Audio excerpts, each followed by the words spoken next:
জাতীয় পার্টি বা জাপা ১৯৮২ থেকে ১৯৯০ সাল পর্যন্ত মানুষের রক্তের সঙ্গে বেইমানি করেছে। এছাড়া তারা জুলাই বিপ্লবে আওয়ামী লীগকে সহযোগিতা করে নিজেদের পুরনো ইতিহাস উন্মোচন করেছে।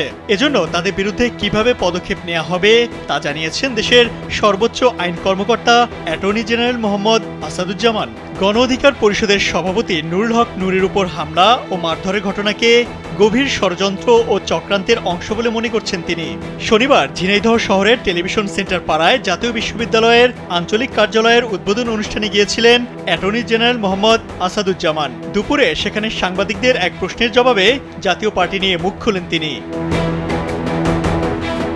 গণ অধিকার পরিষদের নেতার উপর হামলার ঘটনাকে ন্যাক্কারজনক উল্লেখ করে আসাদুজ্জামান বলেন, জাতীয় পার্টি জাপা ১৯৮২ থেকে ১৯৯০ সাল পর্যন্ত মানুষের রক্তের সঙ্গে বেইমানি করেছে।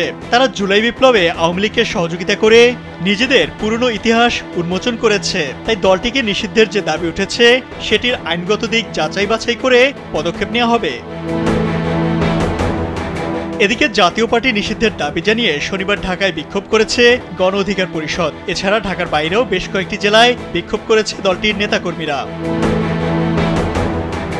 ইমতিয়াজ আহমেদ, কালবেলা।